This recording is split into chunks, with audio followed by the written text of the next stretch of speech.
I like to ski. I like scenery. I love the blue spruces. They're really cool. I like to play in the snow. This is easy. I think skiing is so cool, and I wish I could do it all year round. Ben came and joined us in the family at 3.5 years of age, and he was born in Romania and spent some time in an orphanage. And when he arrived, he was quite delayed in many aspects. We've been in to see many specialists, and he has since been diagnosed with high-functioning autism, mild cerebral palsy, and he's a pretty anxious kid. I came from Romania, and I came at 3, and I was like empty pretty much. You know how you walk at the age of 1? I was a late bloomer. I learned to walk at like 3.5 or 4. Sometimes it's overwhelming with the challenges that you have to overcome or that they're going to have to work on. So you have to pick a couple goals that you think are critical at that point and make that your focus, because otherwise you can just be spinning your wheels trying to fix everything at once. And some of it you have to realize, well, to get here I have to have this foundational skill and this foundational skill, and so you work to get those in place so that you can then add on. I mean, we just take things for granted because we can just get up and we learn it very quickly and we can do it. And we worked 2 years on jumping. The jumping. Oh my goodness. And it's a lot more difficult than what we could comprehend. When he finally accomplished it, it was like, wow. I think we greater appreciate the struggles. All right, slow turns. Ben has participated in Vermont Adaptive for 6 seasons. This program offers individuals with disabilities a chance to engage in a variety of sports, including skiing. I kept falling down, could barely even stand up. I think Vermont Adaptive has been great for him because in the first year they had to use a pole to hold him up because he didn't have the strength. It blows me away what he can do today. And it's been great because he's made some new friends there. Hey, Ellen. Hey, Ben. The more we do difficult and challenging ski trails, the more he'll have to work on that connecting more than one thing at once. That's great for your brain development. I try to focus as much as I can, especially when I'm doing a hard trail. My plan is to go up to the top of this mountain. One of the fun things about skiing was he wanted to get to the top of the mountain. And we're off.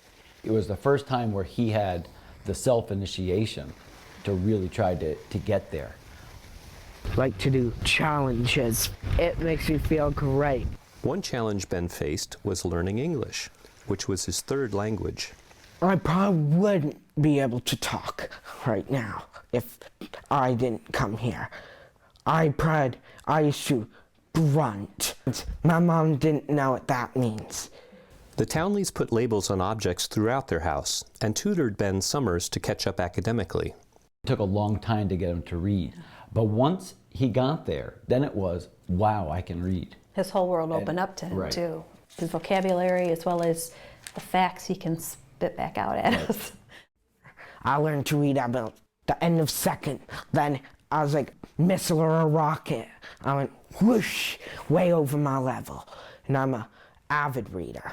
You know how most boys my age like to read about dragons and fairy tales? Me? Nope, not so much. I'm more like a travel expert. I like to read about true things. He's fun, sometimes at times, when he does things I want him to. I like crashing into him on the scooters. Whoa! You okay? Yeah. We've tried to encourage as much as we can participation in extracurricular activities, not only for the social aspects, but also just, teamwork and camaraderie. And my favorite spring sport is probably baseball. And he wants to be part of the group, but sometimes he doesn't know how to best make that social interaction. And so we continue just working on what's an appropriate way, what would be expected, and that all has to be taught. But the friends, not so much. 3 friends, that's it. I think he also has to experience it, though, too, to learn. You can't just learn from a textbook to say, okay, socially, this is what you say, this is what they say. But he really has to experience and practice that so that he knows in a situation how to apply, that skill, and then also how to generalize that skill from one environment to another environment, which is really difficult for children who are on the autism spectrum. It could take years, just like math did. That may be the weird thing about me, but I'm really smart at other things. Ben's true passion is music. Oh, come on, you will land. Not only does Ben sing and play trumpet, he has taught himself piano as well. Johann was one of the greatest musicians in the classical times.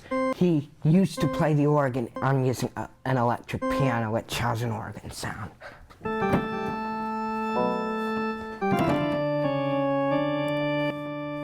He really has a natural ability in that he does play more by ear than reading the notes. I love to play pipe organ, and every day I play it. At least 20 minutes, maybe more. I can listen to the music, then analyze in my head, and then I can tune it out with my fingers. Very complicated stuff. Makes me feel happy. He wants to go someplace musically. But I think that the gift from autism is that ability to focus very narrowly on one thing and be happy. Whereas there are people that need such a wide variety of things to feel happy and feel secure. But I think the key is trying to find what is that, and then encouraging them to go off and do it. Be an informed parent, knowing how best to advocate for them, whether it's medically, whether it's educationally, whether it's socially. And just keep pushing forward. I did lower FIS. No way. Cognitively, he has far exceeded where they ever thought he would reach in a lifetime. Maybe you don't expect of them what they could maybe be their full potential. And if you set the bar too low, well, then they may achieve less than what they're certainly capable of. We really have not tried to limit him in any way. It's up to him as to how far he can get and what he can accomplish. We're going to continue to further his skills as much as we can. The way that leads